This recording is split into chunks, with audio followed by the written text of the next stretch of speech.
Hey folks, this is Brandon Harrington, host of SMI Podcast, Surviving the Music Industry. Thanks for stopping by. Before we get to the full thing, just wanted to let you know that we just joined a pretty rad network of other podcasts, American Songwriter Podcast Network. Be sure to go check out all their other shows at americansongwriter.com/podcast. If that's your thing. I'm just going to throw that out there. We think it's cool. We're narcissistic enough to talk about it before the thing. So there you go. All right, let's do this. This is Surviving the Music Industry. That sounds sick. I didn't think about how that sounded. Hey, all my little acolytes out there in the world. Hope everybody is doing safe. Hope everybody is doing kind. Hope everybody is just doing well out there on this beautiful planet. Sometimes you forget how beautiful it is. Sometimes you need a rude awakening. Maybe not as rude as of late, but nonetheless, getting shit done. Am I right? Hey, everybody, this is Brandon Harrington, host of Surviving the Music Industry SMI Podcast. No doubt you're listening to this episode because you want to hear the conversation I had with Bright Light. I enjoyed my conversation with Rod, and we'll get into that mucho soono, but I really appreciate everybody stopping by. Be sure to keep up with us.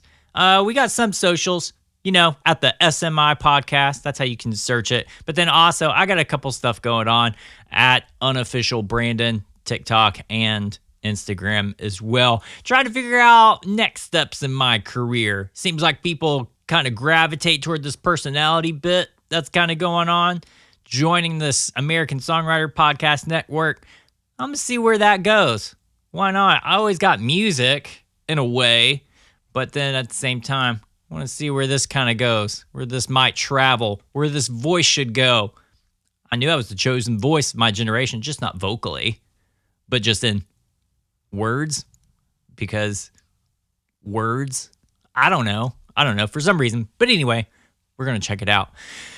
Oh, well, we are wrapping up this month of episodes, and this has been a crazy year nonetheless, but June is Pride Month, so I'm really stoked to have Rod on this episode. But I've just been contemplating everything that's kind of been happening in the month of June, and it just seems like, there have been some peaceful protests, especially as a white ally to everything on this planet. As far as I'm concerned, if you're breathing, you kind of have an ally, especially for those that may not have the voice or they've been victims of just the statutes, the systemic issues, especially of this country.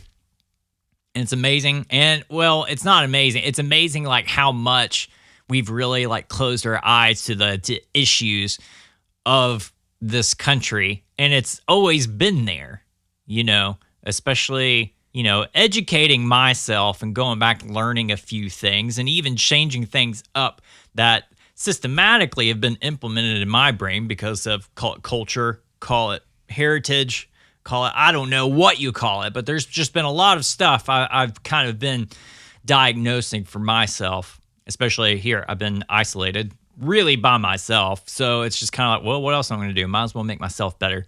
And the best way I can make myself better is to read, watch movies that are geared toward positivity and education and that are informative, especially for gay rights, black rights, minority rights. And I have to say, it's made me a better human being. It's opened up my eyes a lot more to really what empathy is. As a songwriter, you kind of think that you have empathy and you can write somebody else's story by standing in their shoes, or even as a script writer as well. But it's really, you don't know unless you can really live with people to really understand who they are. And I don't have that experience. That's why I can't say that I can speak for any minority. All I can really do is just hope to be a better ally to the gay community, to the black community, and every other community out there that has been way to the side, especially of systemic issues in this country. Except for Nazis. We could do without those guys. We don't need them. I mean, We saw World War II. We knew what you guys did, so you guys can definitely get out.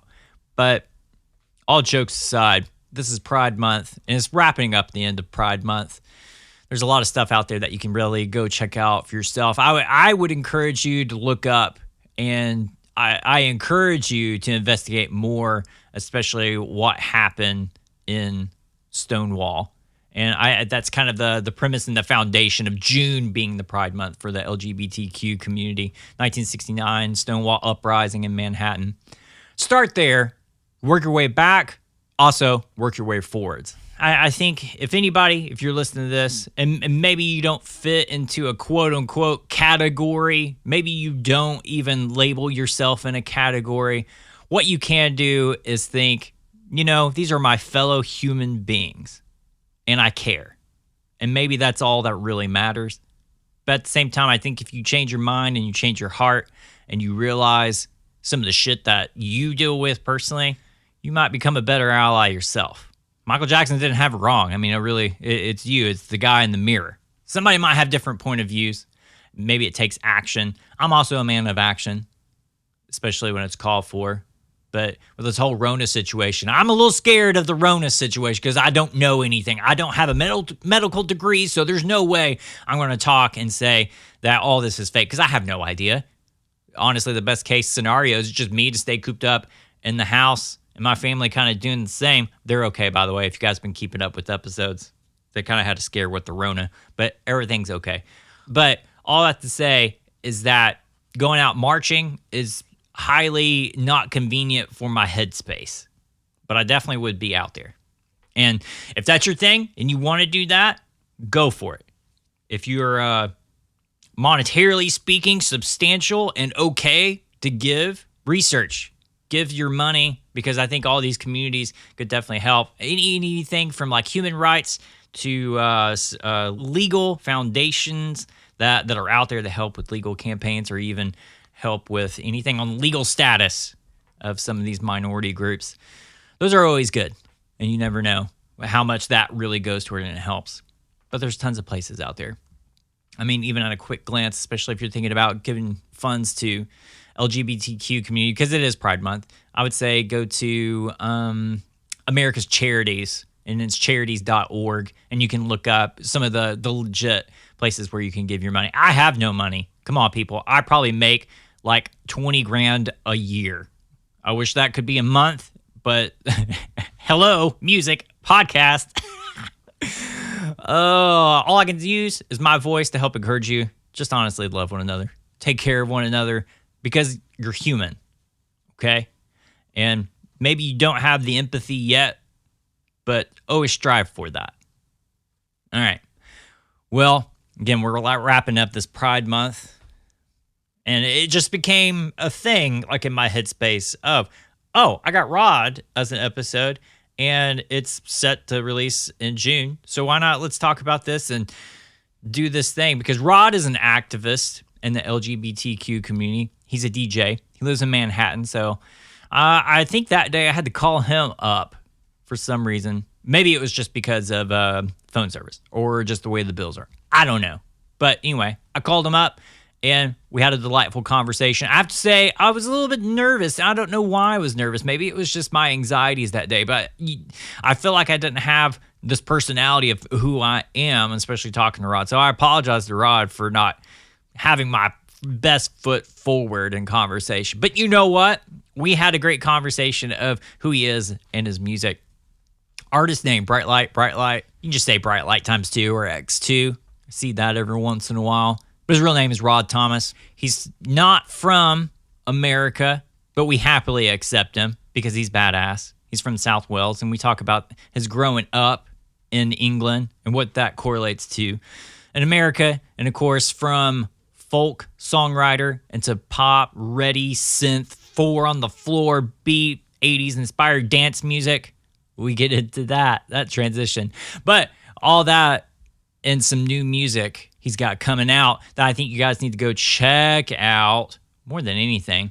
Because, for instance, his most recent release, Sensation, with Jake Shears of Scissor Sisters. And I love Scissor Sisters. We got into it. And then the song before that, This Was My House, had a definitely deep message to it. And we got into that song. And we go through it all in anticipation of his latest record, Fun City, that will be out in September. But we talk about the singles that are up and, of course, the life.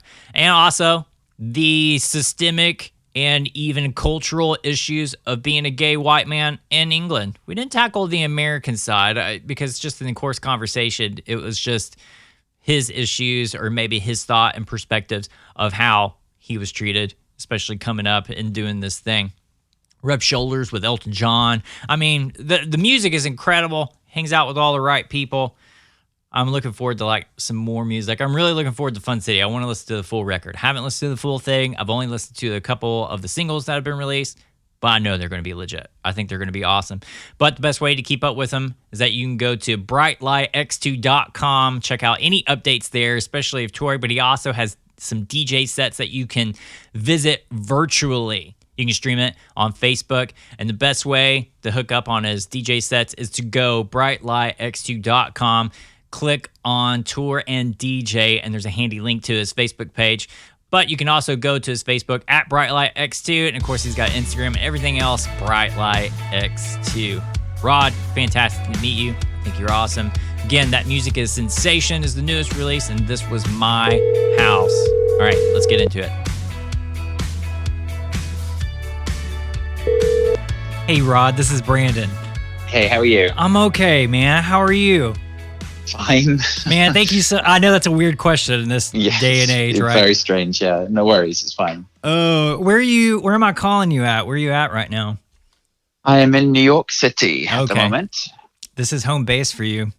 Yes. So I'm at home, which is nice. So at least, I do get to be somewhere familiar throughout this craziness. I know. You're in the heat of it, too.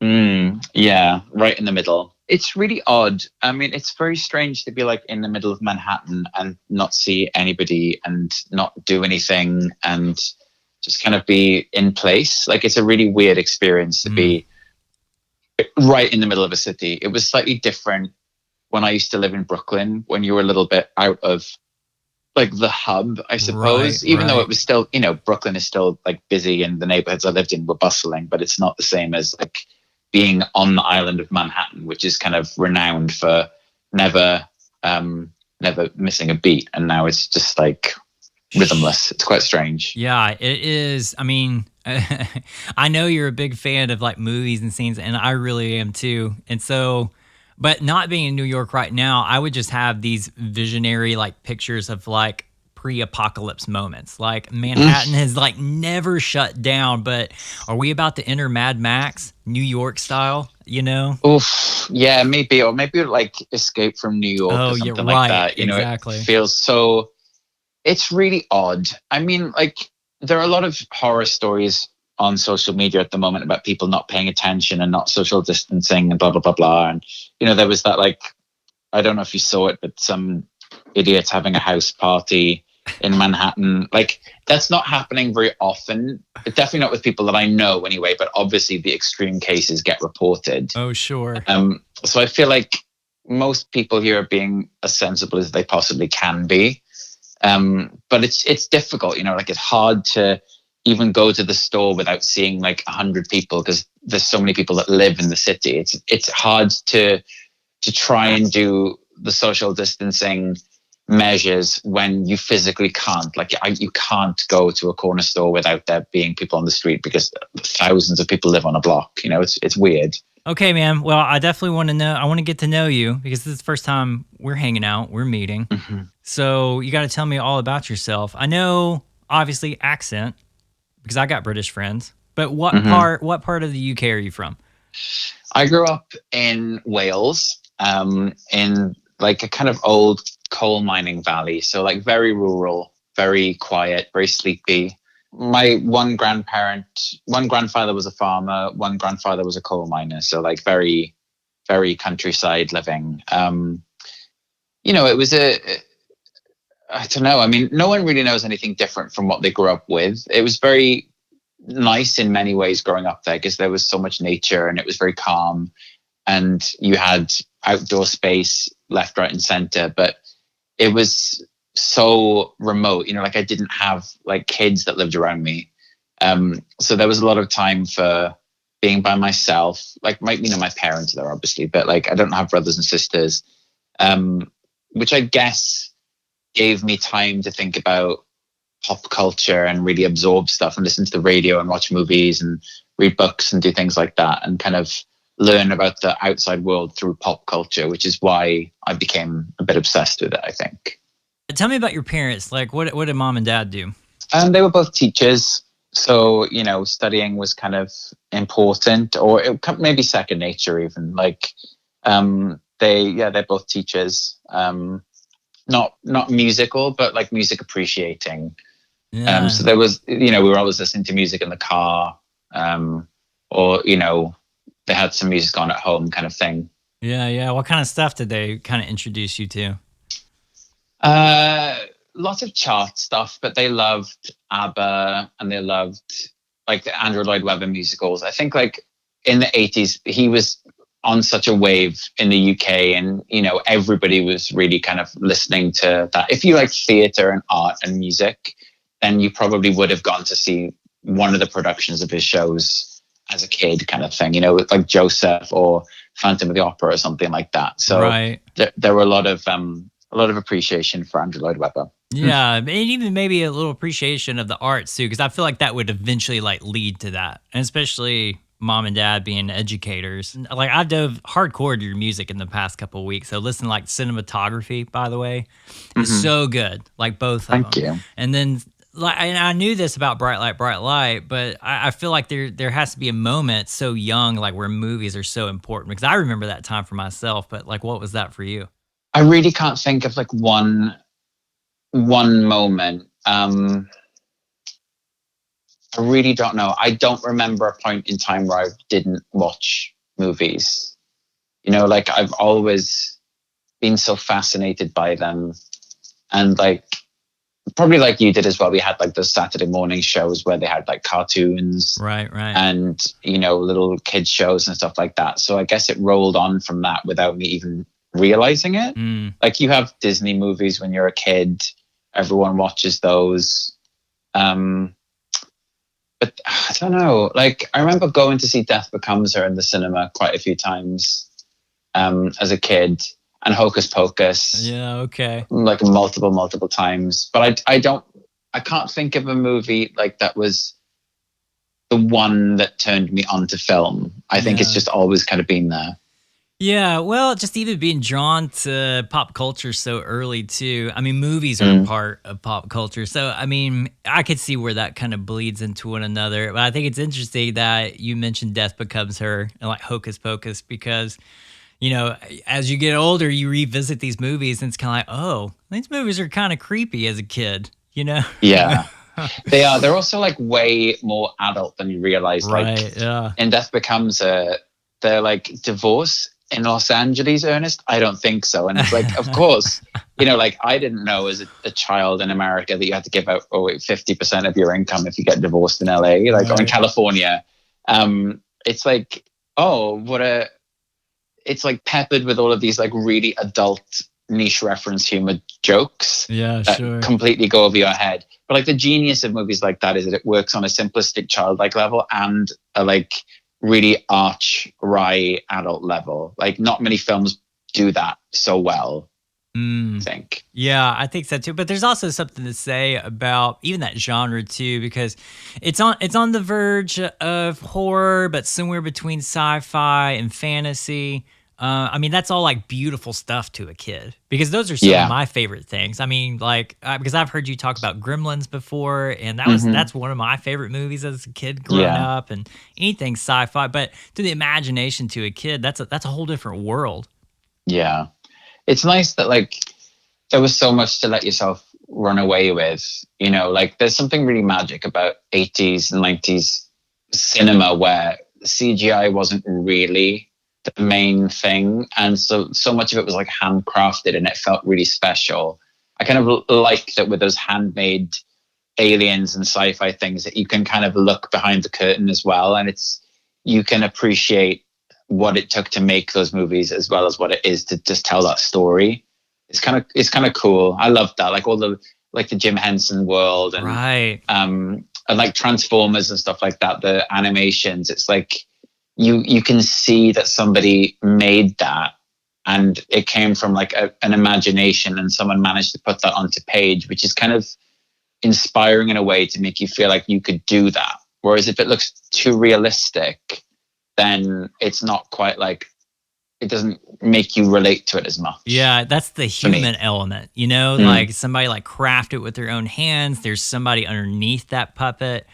Like if it's like solely strictly CGI, but not like, I forgot the actor's name, but like Smeagol from Lord of the Rings, you know, like he could still, that's still him. He still has the thing, and he brings that human character element. But I'm talking like strictly like CGI, like that strips away the human element, and it's hard to connect with that. But there is something so beautiful in neon and Miami Vice about the 80s and the 90s, especially in pop culture. Dude, that's just where it's at. I feel like you gravitated toward that somewhere really early, because I feel like that's a pattern in your art from all the stuff that I've seen. Yeah, it is. Or maybe I think it's something I gravitated towards in adulthood after like understanding why I liked it so much. You know, like there was definitely in my late teens, I suppose, watching lots of darker stuff. Like I was watching like Dance from the Dark and Magnolia and movies like that. They're a little bit more cerebral, I guess, and less fun.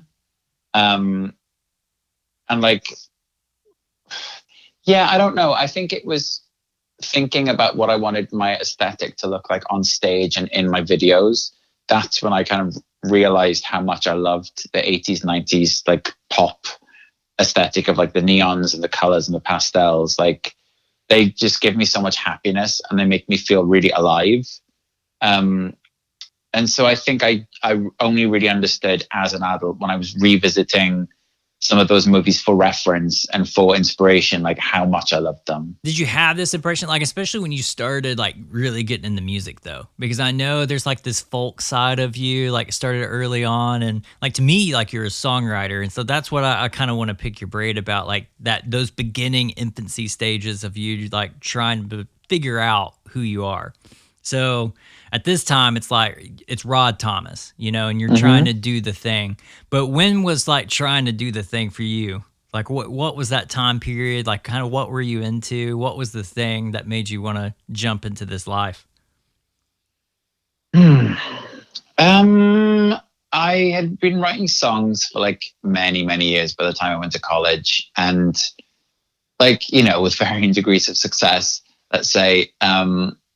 But then I think when I moved to London, I was doing it like alongside of a job, and I moved to London. So I wanted to work in music PR. I wanted to do press for bands. That's what I really wanted to do. Even before that though, were you in bands or anything? Because no, I've never been in a band. No. Okay. Which is why I've just been used to getting on with stuff myself, I think. Oh, you get shit done that way. You get shit done way quicker by yourself. Yeah, you do. It's weird though. Like almost everybody has been in a band if they're a musician, and I haven't. Yeah. You know? I don't think you're missing out. There's something about community, but at the same time, I mean, literally, how many bands do we know that still love each other? You know? Yeah, I guess there's that.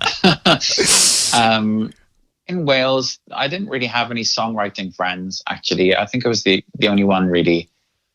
People were like singers, or, you know, they play instruments, but not really in like a singer-songwriter kind of way. Lots of friends like loved music, but not many made it. So what made you want to tackle it then? Because that's a weird thing of like nobody around you's kind of doing it, and then it's like, well, I'll just do it. So where does that come in then? I don't know. It just did.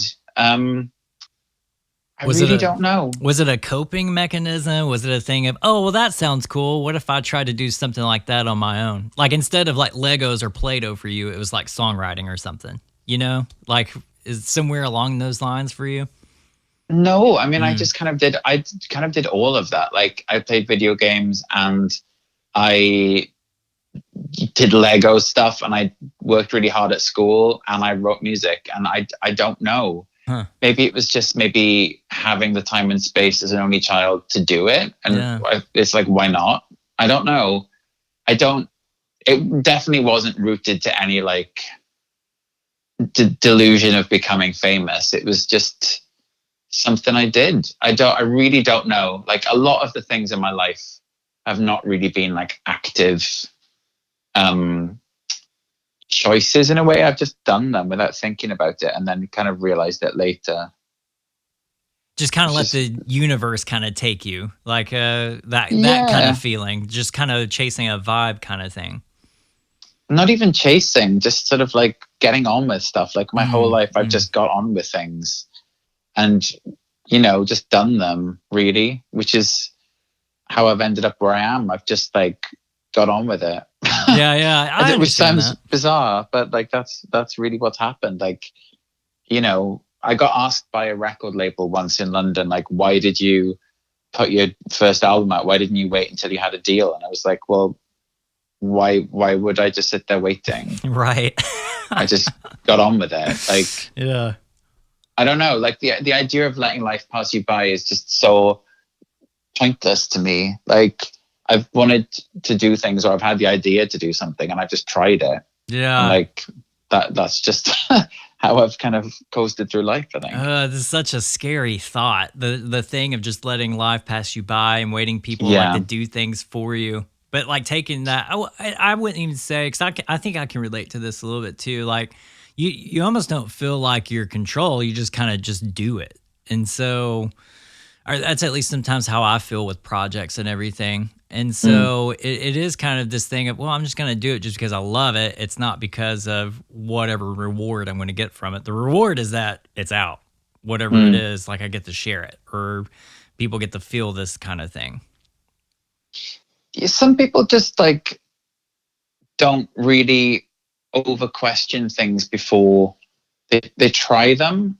Like, lots of people suffer from like self-doubt and like want to do things, but they're always a bit scared to, or people don't think that they're good enough, or people don't know which angle to try on different things. And sometimes with me, I just like, I think something sounds fun, so I try it. Yeah. And then that's it. Yeah. It's really not any more simple or complicated than that. There's no science behind it whatsoever. It's always like when sometimes I talk to like child stars, for example, and there's like this thing of they can look back and they can say that there was no anxiety, they weren't self-aware, they just kind of do it. And I feel like when we get into adulthood, we start questioning those things. Well, is this value? Who is it bringing value to? Then like all these anxieties kind of pop up. Yeah, and sometimes when you're young, if something's fun, it's fun. You don't really like analyze what makes it fun, or like why you enjoy doing it. I just kind of, I was learning how to play guitar, which I guess in somewhere in my brain is like the intention is to become a musician, or to do something with it, or to play it for somebody, or whatever. Yeah. But like, I was learning how to play the guitar, and I was listening to so much music and listening to lyrics so much, then I just started trying to write them, and it wasn't really anything deeper than trying to write a song because other people could. So I'm sure I probably could write something. Yeah, sure. I don't know. I don't know. It's hard to pinpoint. Yeah, it is. It is for some. So you started recognizing lyrics then pretty quick. Like, do you remember like some of those tracks or songs or artists that you seemed to gravitated toward when you started writing lyrics of your own? Yeah, I was listening to a lot of like Tori Amos and Björk and like Paula Cole, Duncan Sheik, but then also like Ace of Base. I was obsessed with, and still am. I was obsessed with. I brought Ace of Base to my 4th grade class. I was that dude. Like, it's so good. It's so good, man. It's so good. So like everything really, from pop dance chart hits to like weird, mild obscurities kind of thing. Right. Like, I wasn't really very snobby about what I was listening to, I was kind of interested across the board about like what types of lyrics you could hear and like who was singing them. But I remember I was very particular. Like if the person singing the song hadn't written it, I kind of hated it. Yeah, that's a little snobbish in a way, but that's snobbish in a way of like you're aware of like the creativity behind it. I just felt disappointed. Yeah, sure. I felt like, oh, that's so disappointing that they didn't even write that. Like, they're wearing this mask and then they didn't write it, so it's a different person behind the mask. Yeah, I can see I don't know that. what it was. I think I felt kind of sorry for them that they didn't write it. Like in a way. Yeah. I don't know. It was odd, but I remember like being so thrilled, like when I saw that somebody had written something that they'd performed or sung. Like if there was a band and like the singer had also written that lyric to that song, I was like, yes, that's my favorite one. Yeah. Bjork is such an interesting one, like to point out in like a early discovery because, you know, like I feel like your musical taste buds, you almost have to be ready for Bjork, you know?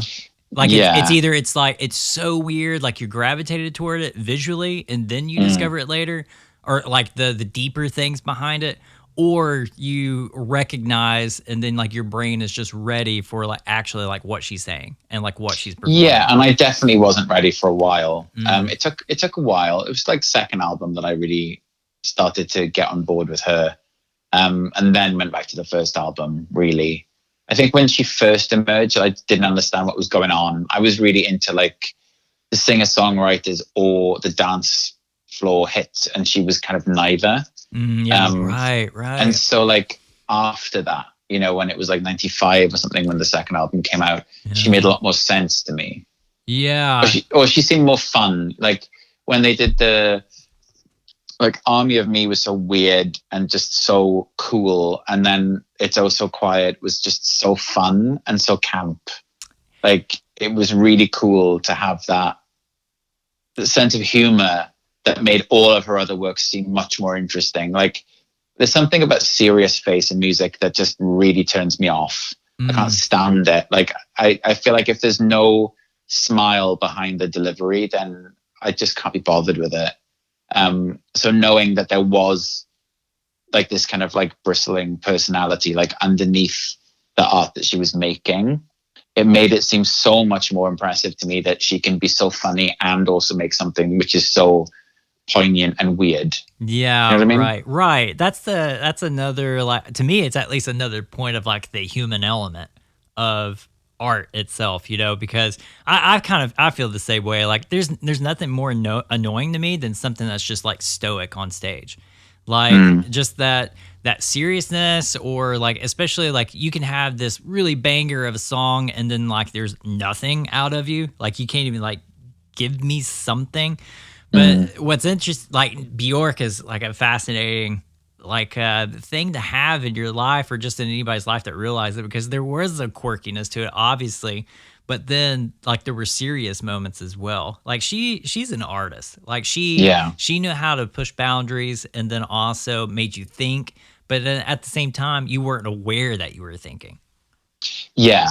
And that was kind of like the magic of music in that period of time as well, before like social media and, you know, too much behind the scenes stuff. Like you had to listen to the music to work out who they were. Right. And she was like a riddle, and that was kind of fun. It was. Yeah. Yeah. Now I want to go back and listen to more Bjork stuff. Man, I haven't thought about Bjork forever. All right. So college, as you mentioned this, like in passing, you did the college thing. Where'd you go to college? So college, you mean like doing a degree, right? Or university. Yeah. Sure. Yeah. So I moved to like the middle of the UK for that, to study English literature and creative writing, which honestly I fucking hated so much. I really hated the university years so much. But why did you choose it to begin with? Was it that you hated, but you just chose it anyway? No, I hated the course. Like, okay. I really hated it. I thought that it would be more adaptable to songwriting, because they kind of said that it would be. And And it kind of wasn't. I remember I had an argument with Jermaine Greer, who was one of the lecturers there. You know, she's like a big literary critic in the UK, like an Australian critic. I went to go and talk to my lecturer about, we had to do like a portfolio at the end of the first year to like count towards our grades. And I asked him, like, you know, so just to check, can song lyrics count as poetry? And she just laughed and she's like, song lyrics. And I was like, excuse me. And I was like, I don't care who you are and how many awards you won, but like, no, you know, like, wow. Oh, it was just so gross. And at that moment, I just thought, I just don't want to be here. But not a fan of Leonard Cohen. That's such a strange thing for an art critic. It's so completely pointless. Right. That's like turning up your nose at like a non-organic avocado. You know what I mean? Like, you're right. It's so boring to me. People like that bore me shitless. Yeah, right. I just feel like there was so much that could have been done with that course for all of the good intentions of the people involved in it. It didn't speak to the discipline that I wanted to work in. But in the second year, you were allowed to do like external modules. And so I did a film course, and that was amazing. And that really did save my life, I think. Oh, wow. And I really enjoyed like the organization of that course was that week by week, you did a different period in film. And it was so amazing to watch one film every week from a different period of time and a different discipline and a different genre and a different movement, and then kind of understand how film had evolved and changed over the years, and to see so many things that I'd never would have seen otherwise. It was really cool. And I think that helped me a lot in terms of, you know, how much I re-engaged with film and visual references and understood how you could be influenced by film in ways that you didn't think you were, or that you could reference in different ways, and that I could bring that into music. Yeah. I wonder if you feel this way, because this is something I discovered, like studying film things. It's like, you know, you watch an Italian movie, like Italian movies are pretty weird, or they're at least different. You know what I mean? Yeah. And so sometimes, especially when I watch movies, sometimes the best things said are not the things said at all. But then as a songwriter, you have to say it, right? Unless like the music like paints this picture or this portrait of what it is.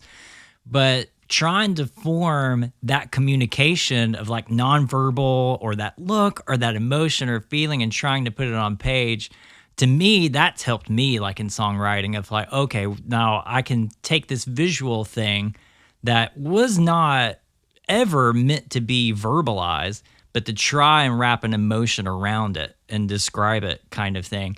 And to me, that always was something interesting. The more I looked into film and apply that to music, of like, oh, these are like there's a word in it, like where two forces are so different, but there's that thread to it. I guess so. Yeah, there's like the kind of implicit and explicit things. Like you don't always have to say everything directly, but without the visual, you kind of need to. But that's why I like thinking about the visual aspect of the record so much, as well as the music. Like for me, they don't exist separately.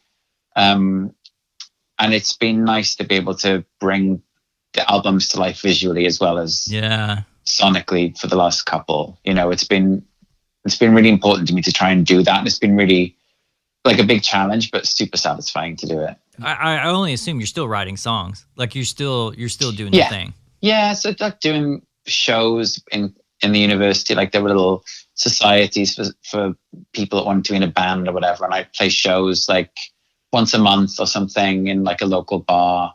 So it was kind of fun, and you know, I kind of got my name out a little bit, just like very, very, very, very locally, and I had a lot of fun doing it and met some really nice people. And there were quite a few creative people actually in my university who went on to do, you know, a range of successes of things. But yeah, it was just kind of like, again, getting on with it without thinking too much about it. Right. You know, it wasn't really like reaching for the stars, just sort of trying to make small waves and do whatever I could, and had a lot of fun doing it, you know. And then moved down to London to try and work in the music industry, and ended up doing what I do. Yeah, right. And I feel like during this time, like you moved to London, and I can only assume you're doing the thing. Like you're busking, you're just kind of working your ass off. But I know that Boom Pip is somewhere in this story because listening to some of your earlier stuff too, I know he's part of it. But how did that relationship work? So after working at a record label for 2 years and quitting my job. What'd you do at the label? Multiple things. I started out as a receptionist and as the PA to the managing director, which was horrible. Yeah, it was the job everybody shit on you. Yeah. Right. Then I was like a kind of marketing assistant, which was kind of fun. But it was more like administrative. It wasn't very creative. So I quit. And then I was like singing on the underground, busking and doing some bar work and playing shows and, you know, doing God knows what to survive. And like eventually got, I suppose, like a little bit of attention. And then I learned I used what I'd learned working at the record label to set up my own little record label and put a song out, which kind of did nothing. And then another one which did like a little bit more. And then there was a third song which got its first radio play, which was really cool on like Radio 1, like the hugest radio station in the UK. Right. And then from that, I started playing at like lots of different festivals and took on a manager. And she suggested working with Boom Pip, who was like one of my favorite people anyway. I love Neon. Like what both those guys do, man, it is so good. It's so good. So like I was obsessed with that record, and she emailed his manager and he was up for working together. So they came to the UK to do a show. And I think we said hi briefly at the show. And then I went out to LA to work with him for 2 weeks and we did 2 songs together. It was crazy. It was really, that was like the first, you know, big kind of thing that I'd done, I suppose. First thing that I'd done that felt real because it was somebody whose records I'd bought. Yeah, and, right. You know, that was mad. Yeah. It's a crazy feeling. Like, you know, you have that proverbial poster like on your wall, and then you meet that person, and it's like, oh, you want to work with us together, and then you get to fly to LA. That becomes the game changer, like in your head. What was the song? Was it A New Word to Say, or was that?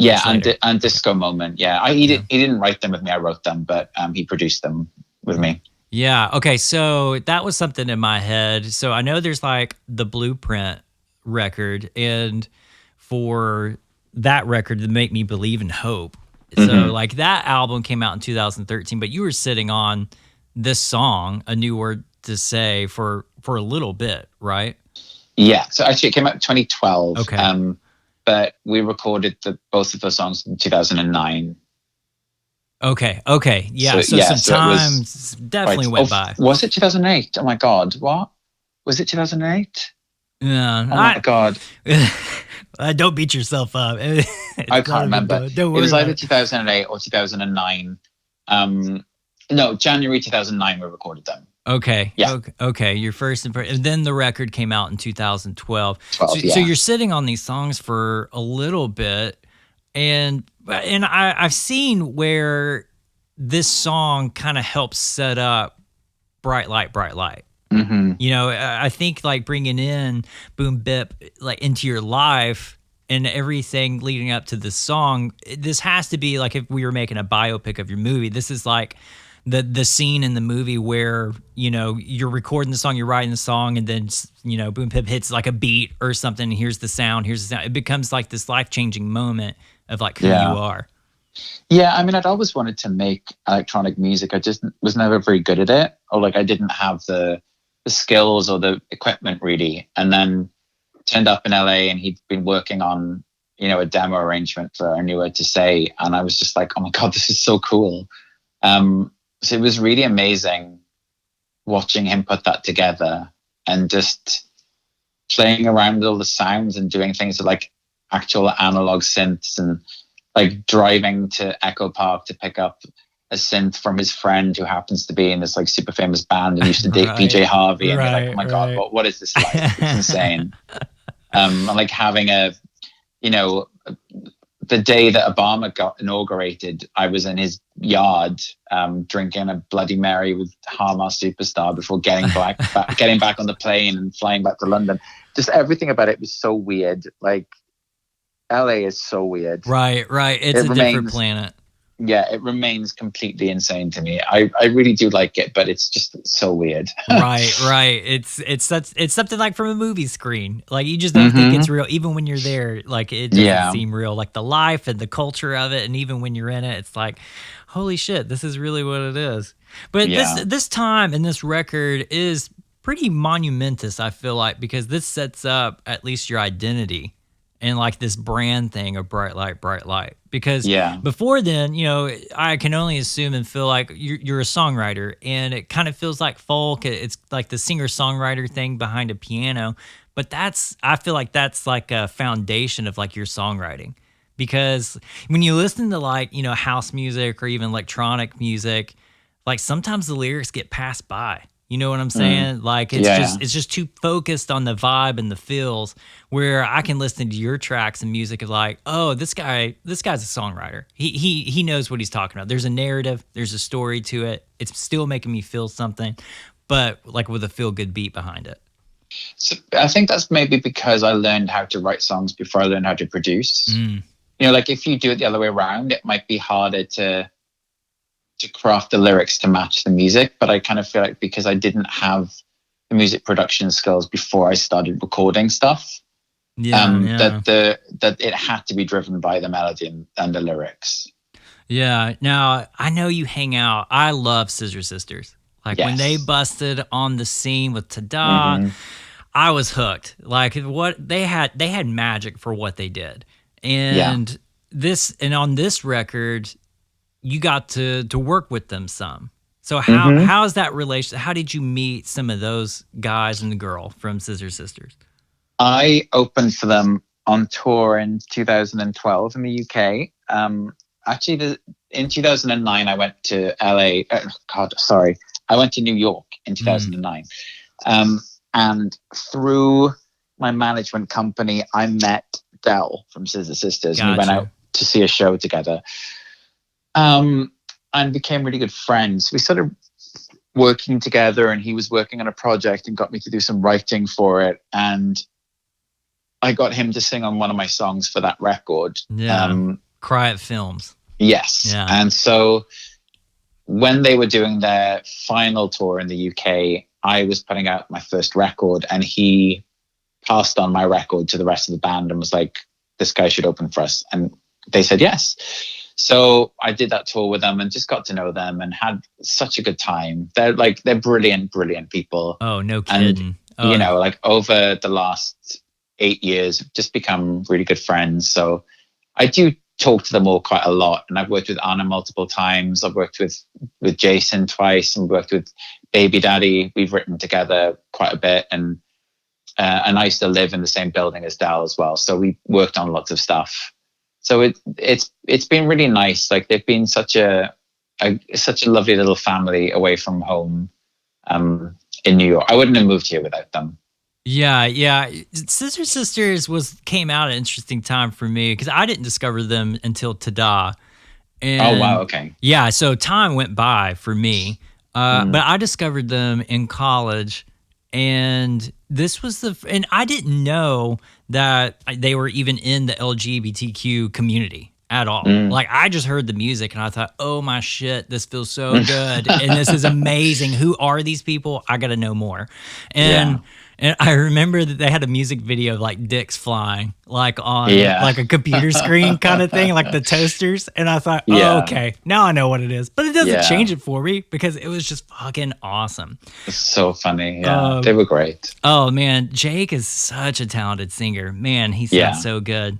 Have you met Elton yet at this point? Yes, I had. Yes, so I met him in 2009. Okay, actually. Through the management company, who also managed him. And we met a couple of times and said hi kind of thing, but didn't really know each other too well. You just played it cool? Like you didn't try to germ him or anything? Well, I think like I was so green at that point all I was doing was just feeling not good enough. And then I left the management company because it wasn't working out. They kind of appointed this like overseeing manager there who really hated what I was doing. And so I had no choice but to leave. So holy shit. Yeah. Get out. Yeah. Leave. That's crazy. Even though I remained like on really good terms with the rest of them, like the one guy that was overseeing me was just like, oh my God, he was awful. Holy shit. That's crazy. Awful. Yeah, he was awful. But then when the first album came out, he phoned me and said that he'd seen the review in a magazine and got 4 stars in Q magazine. It's like a big music thing in the UK. And so we chatted for a bit, and then he rang me the next week saying he had listened to it and really liked it and invited me for lunch. So we kind of reconnected, and on a very different footing, because like I kind of felt like I'd proved that I could do something good. Whereas the first time I met him, I was trying to prove that I was worth being part of that world. So at least, you know, I had the kind of green tick of like, yeah, you did a really good job with that record. And it kind of meant that we could interact on a different level. Right. And I was definitely like much more myself. I think the first couple of times I met him, I was really nervous and really shy. And then when I went to see him that time, I was just really ridiculous and really silly. And he thought that I was hilarious and just kind of like kept me around because I am ridiculous. Okay. But you know, like when you're around somebody so famous, you do clam up because what are you supposed to do? Like you're exactly. Yeah. Like how do you talk to somebody who you've seen on TV since like the literal day you came out of a womb? Right. You know? Right. Like so it was nice to be able to just be myself more and, you know, and like have that friendship bloom. And like, obviously he's friends with Scissor Sisters. And there's like, I don't know, life is just so weird. It's really weird to just think that I'm friends with these people. Like it doesn't make any sense. Yeah. And there's something I don't want to blow by too. Like you released like the first record and even a record before that, the record before Make Me Believe in Hope, that all this time, like you're independent and you're hanging out with Scissor Sisters, and then you get to meet old Uncle Elton, and then you guys get in the future at this time you're starting to collaborate. But dude, like you're straight up like hustling like on your own. Yeah, that's insane, because I know people that pay millions of dollars of like to be in that position, like where you were at that point. Yeah. I've had a very weird career. You know, it's like all I've got from record labels is no. Every single time I've ever spoken to a record label, my entire career. And I've managed to do these kind of things that labels want their artists to do and pay millions of dollars for. Right. But me doing them on my own is not interesting to them. So it's been like a really, really weird. That would be the thing that would say trajectory. That's insane to me, because it's like, oh, this dude's doing everything. Sign him up. We can be like a little bank of security anytime he needs help. But I mean, would you even want to be on a record label? Is that something like you would even want to do to begin with? Yeah. I mean, how do you compete with people like Dua Lipa and independently? Like you can't. And I'm using her as an example of somebody that I actually really like. You know, I think her music is great and I think what she's doing is cool. But the money behind that is like absolutely 17 million light years away from where I am. It's bonkers. So like, yeah. And even though people keep talking about how being independent is the new being signed, like it's such bullshit. Yeah, I agree. Because like everybody that they quote as a success example of this happening is somebody that was previously on a major label that had a ton of marketing money to get them to the audience that they then have as an independent artist. You know, it's such false economy attached to that term of being independent. Now it's like, you should be super proud to be independent. Oh, but we're not going to help you. Yeah. Or, you know, when I was starting out as an independent, people literally looked at me like I was scum. Right, the kind of lowest of the low. You have leprosy. Like you're untouched. Yeah, really. Yeah. Really, it was just like that, especially being a gay artist as well in London. It was kind of gross. So you know, it's amazing, and I'm like super proud of the fact that I've achieved all of this without a major label behind me. It is one of the things that pisses me off the most in the world is that people presume or start saying that like the reason I'm independent is because I'm like bullish, or I have turned down labels, or I'm anti-record labels. I'm 100% not anti-record labels, you know? So this is something like, it sounds like you constantly deal with, or maybe especially you, I'm not going to let this fly by, being gay in London, that's a thing. That's something that's held over your head at one point maybe. And then also like throw in people think like you're a little bit bullish that you wouldn't sign a record label. My thing is just people, what's the word? They infer information without actually asking, you know? So people just presume stuff and then forget about it. And you're like, cool, okay. Isn't that the problem that we have in society, is that we presume too much? You think you kind of learn after a while. Let the person speak for themselves, you know? Yeah, or like they just kind of, they read too much into stuff. So it's like, you know, obviously on the first press release, it was like releases music independently. So like what? I'm not allowed to be proud that I did this by myself. Like that makes me an asshole. Like, oh, right. Does it? Right. You know, or that means that I'm anti-record labels because I'm proud that I did it myself. Like that's not the case. It's like if you say like I'm a gay man and I'm proud of that, it doesn't mean that I hate straight men. Yeah, right. You know, like that you can exist in both worlds. Like I'm allowed to like tea and coffee. If I choose to have a cup of tea, it doesn't mean that I've like rejected my faith in coffee. Yeah. As much as we want to live like an and world, like there's so much or, like there's just so much of like a split between the lines of like A and B, or A or B, you know? Yeah. And we do that career-wise and even humanity ourselves. You know, as much as we want to tell ourselves, and I constantly tell myself like, you know, acceptance, love, kindness, be this thing. But then you get bombarded business-wise, and then things get misconstrued for what you're saying. It makes it almost impossible, like, to be an artist today. Like, you just people will take one thing, and then they shape it into their own formations, and instead of letting it breathe. And that goes into, like, the music itself, the art, and even what we're doing now. We're trying to have a conversation about it, and if somebody wants to take the audio and just murder it and take one thing that I'm saying or that you're saying, they're going to do it. You know? Yeah. It's difficult. I mean, I feel like there's so much that goes on behind the scenes that people don't realize, that you try not to dwell on, that you try. The reason people don't know they're going on is because they're not interesting or they're not helpful. Like, you know, every single time, for example, like I hate record release days. I hate them so much because something has always gone wrong. Something always messes up. And the first thing that happens is I get like 100 messages of this doesn't work, this isn't working, I can't find this, blah, blah, blah, blah. And honestly, like it shatters my spine. It's so depressing. And then like nobody understands how frustrating that is when you've worked like for months to make something go off without a problem, without a hit, and it never does. Never. And then you're not allowed to complain about the fact that something's gone wrong because like then you're an asshole.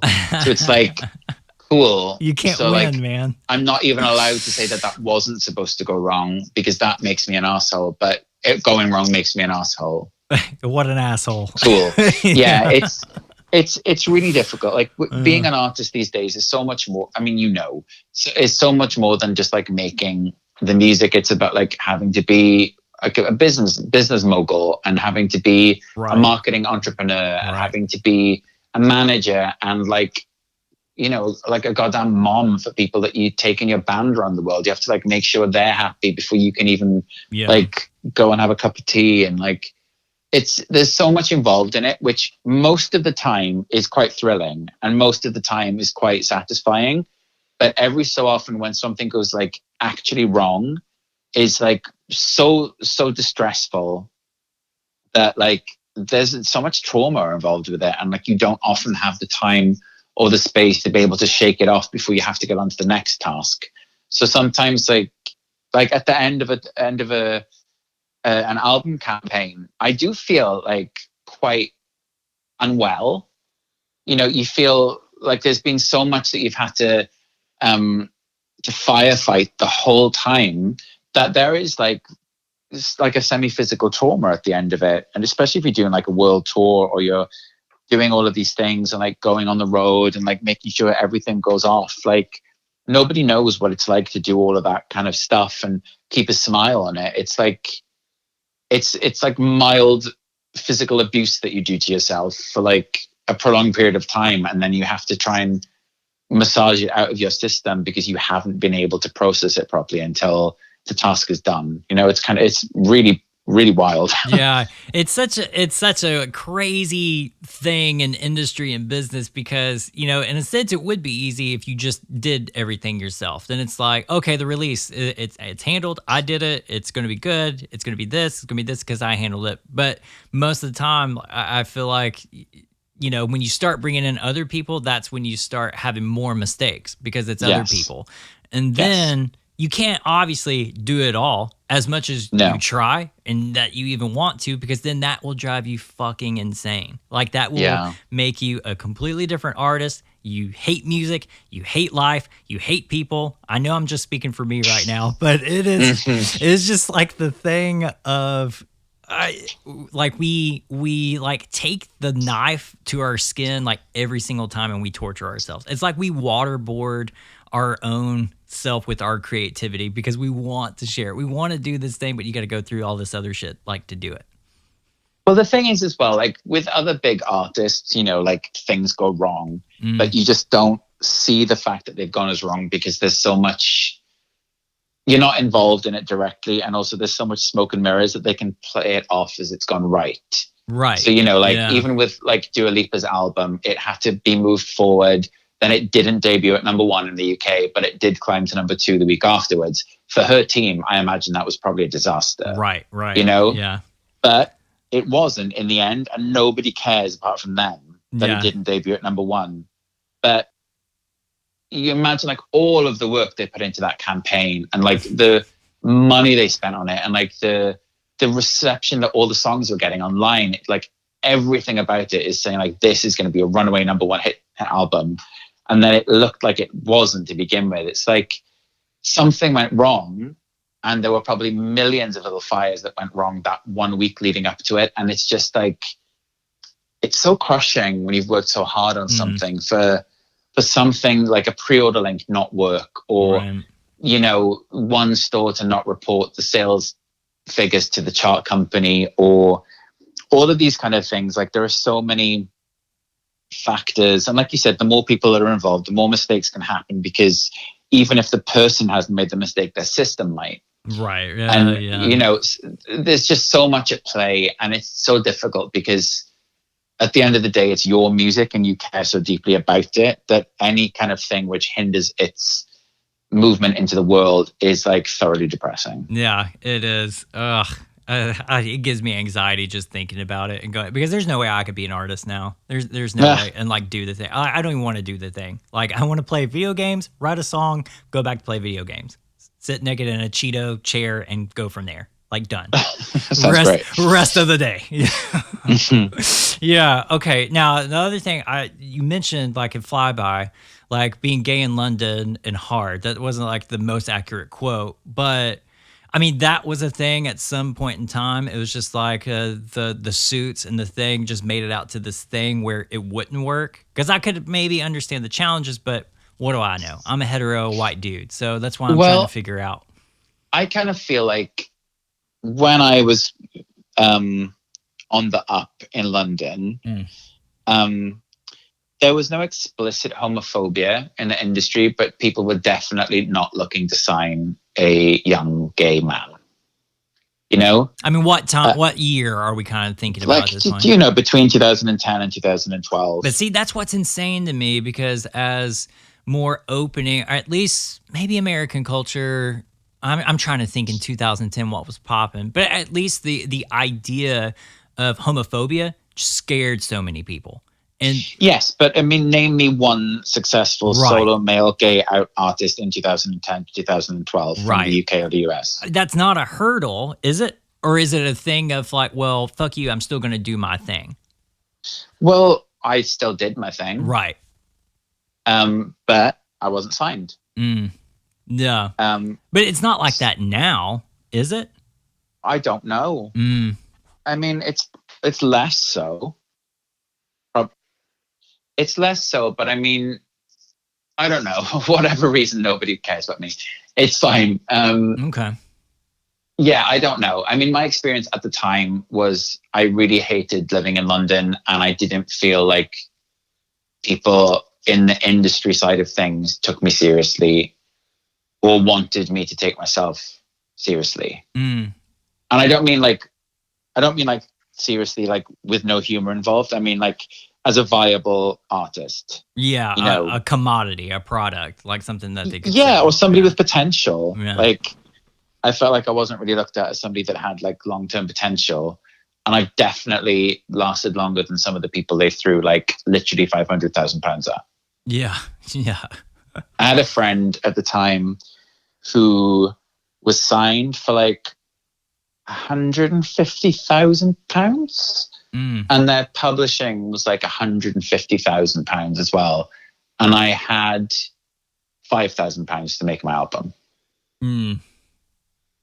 Big difference. Right. No kidding. Yeah. Was it the thing that they would ever like point out and say, you know, a white gay guy, that's not going to work for us. That's maybe if you were something else. Like, was it ever something No, like that? it was never Okay. explicit. No. Okay. So it's the things left unsaid. We just don't know. Yeah. Yeah. We'll just leave it at that then, because you just don't know, and you'll drive yourself crazy with the anxiety of like trying to sit back and figure that out. And I don't think that's your personality. You kind of let things. Oh like God, happen. no. I mean, I really don't spend much time thinking about that point of my life anymore. You Yeah. know, like I've been infinitely happier and infinitely more successful since I stopped engaging with them. Exactly. And that's almost a little bit eventually what I want to get to is like, dude, you're just balling. Like, I feel like between like all the music, like from choreography to cinematography, like those two EPs, I still love them. And then just all the new stuff that you're working on, like with Fun City and stuff. I feel like, I mean, you're winning. This is the thing. You're doing it. I have a really good time. You know, like the only reason I do it is because I enjoy making these songs and they make me happy, and they're kind of about things that mean a lot to me, and that's why I'm working so hard on them. Really, like I don't. Yeah, I mean, I moved to New York, and people here made me able to believe in myself, and I've tried to hold on to that regardless of what has come my way. And you know, there have definitely been things that I've wanted to do that haven't pulled off in the way that I wanted them to, but then other good things keep coming. So I'm just trying to, like, you know, it's like I'm on like an old rickety roller coaster. Like all these special effects don't quite work, but like I'm still having fun. Yeah.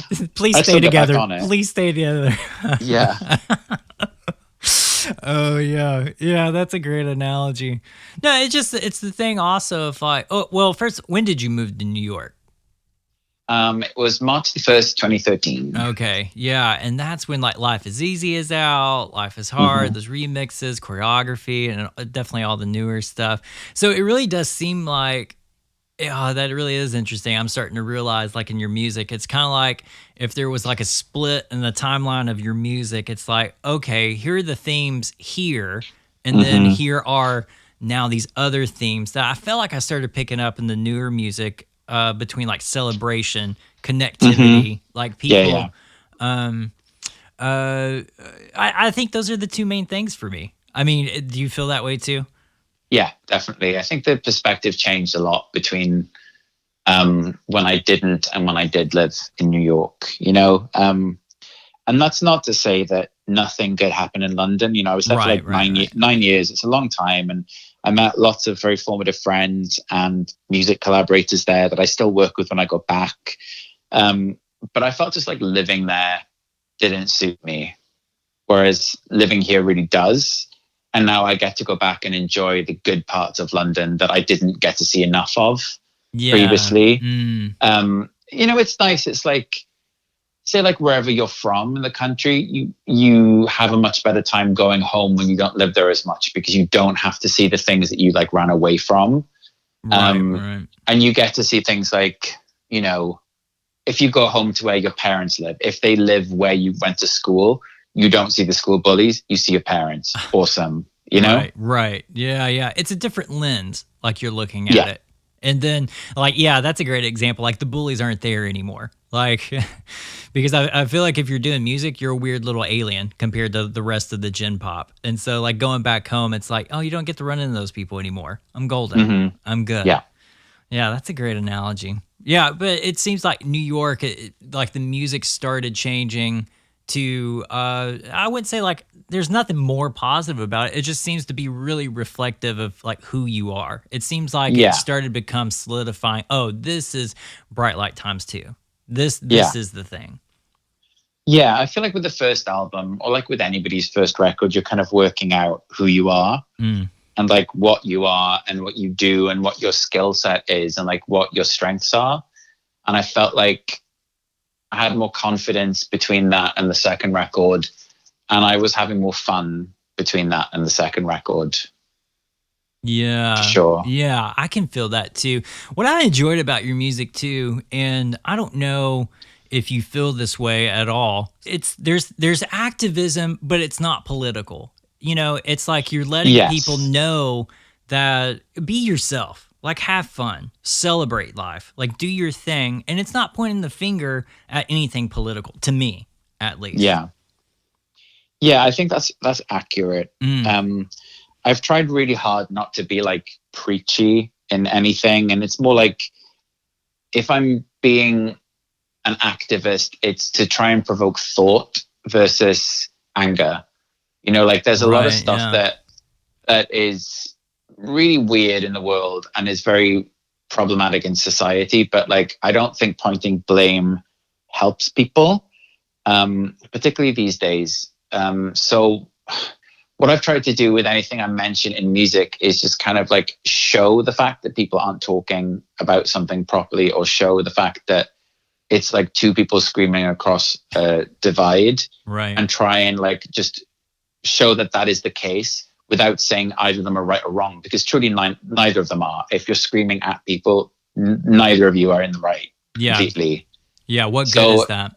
Yeah, so like all of the music that I make is about trying to make community and trying to get people to talk and connect and, just like look with a bit more perspective. Like I'm definitely not perfect, and I definitely have moments where I get things wrong, and I, have things that I'm not able to let go of. And I acknowledge that. It doesn't make me better than anybody else, but it means that at least like I can try and check myself when I can feel those things coming up. Right. And that's, that's at least trying to do the best that I can, versus like just assuming that, or asserting that I'm right. Like there's so much wrong in the world at the moment that is like breaking my heart, that I feel like a lot of that comes from other people who have been having been hurt by other things. And so whatever you can do to start these conversations, to try and work out where everyone's coming from and why they're so angry, is useful. Or, why other people seem really happy, and why it's okay to be happy sometimes, and why it's okay to celebrate yourself and celebrate your friends and enjoy life. Like things are really shit at the moment, but it doesn't mean that everybody should be walking around crying, because you're still alive and you're still allowed to enjoy yourself. It's like, you have to measure how you do it, or where you do it, or with whom you do it. But nobody should be judging anybody from like not being depressed and not being terrified by the world. Like you're allowed moments of joy, and that's as important as understanding where the sadness is. Yeah.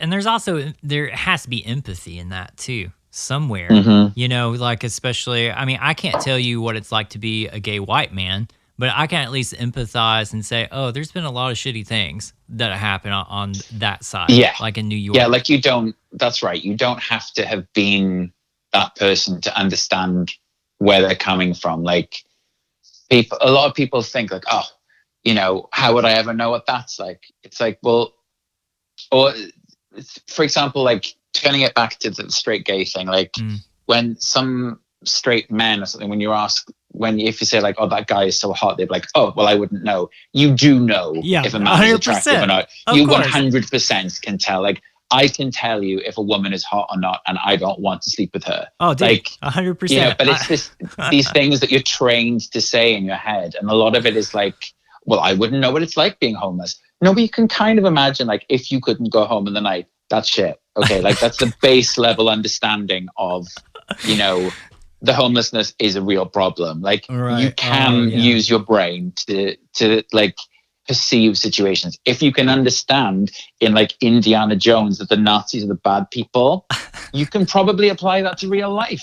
There are lots of little social cues all around you in the world where you can use your imagination to start to understand why something might not be fun for somebody, or why something is fun for somebody. Like, I don't do drugs, but I definitely get why people do them. Oh man, yeah, right. Like, there's the power of the mind to tell you that you can and can't do something is really wild. Yeah, and the way people choose, or just the way that they are, the drugs is an interesting one because it's kind of like meth. I see that. I don't want to be that, but the idea of it sounds kind of fun, It's like, we all get it. Like, I'm sure something that raises your level of enjoyment, awesome, cool. I don't need it, but you go for it. Like, have fun. Just like, don't kill anybody on the way. Right. Yeah. Don't cause harm. Why do you got to be the asshole? Like, why do you have to be the asshole? That's what I appreciate about your music too, because especially there's something about, and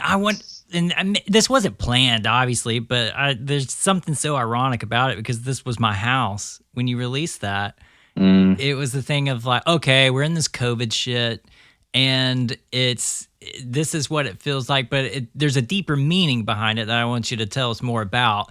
But that timing was definitely not planned. Like that was in the digital system, ready to go before lockdown happened. Yeah, but there's like there has to be like this part of your brain of like, oh shit, perfect timing. But then you come to realize, oh, perfect timing. Yeah. I mean, there were all of those layers that were all equally problematic and beneficial. It was just really so odd. I'm really glad that we managed to at least film the video before everything happened, so I could present it in the way that I wanted to, and that it made sense. And but it's just so bizarre thinking about like releasing a song about the necessity of safe spaces for queer people, like physical safe spaces, and then they're all shut the week that the song comes out. It's like, wow, Right. Crazy. I think everybody values a safe space, but it seems like when a certain demographic of, say, person is like stripped away, I don't know what that feels like. But that has to suck because everybody has like this picture of home. Maybe you didn't have a great home, but eventually you have this identity or this reflection of a home, that security. I mean, taking normally happy people out of the equation, there are bars or, shelters, or there are establishments, even if it's like a library or a museum, whatever, that people who have a terrible home life can go to for a few hours a day and be around people that are pleasant and kind and don't judge them before they have to go home and face the reality of what they go through every single day of their lives. It could be an abusive partner. It could be transphobic parents. It could be, parents, family, friends that abuse them. God knows what happens behind the doors of a lot of buildings. And these spaces provide refuge, emotional and physical refuge for people day in, day out, to feel like they're worth being a living person, And to have those spaces gone is just so bleak for so many people. Like, I'm not a depressed person or a lonely person or a desolate person, but I need these spaces as well. I need to be able to go and walk into a bar and feel like I'm welcome and see friendly faces and know the bar staff and see that, some of the staff are like fundraising for something I care about, or that they're supporting other local businesses or whatever. And without that, I'm feeling worse, and I don't even have a terrible home. So I'm really worried for people who don't have anywhere to go in this pandemic. I'm really terrified for what that's going to do to their mental health or their physical health. I don't know what some people have abusive families or abusive roommates or abusive situations, if they're homeless, or, there's just layer upon layer of like horror that comes when you don't have that one ray of light in your day. Right. Yeah, it is. I mean, the reports are insane, especially with abuse and especially with mental health right now. There's phone numbers, there's websites you can look, but in the end of the day, like, we crave that human connectivity in some way. We can try to do the best that we can. I know you got a live stream show, and like, we can try to connect, me as a personality with fans and try to do a thing. But at the end of the day, we just crave human touch, and just to know somebody gives like two shits about you as a human being. Like, we can still like put that message out there, but it's, I don't have any way to fix the situation now.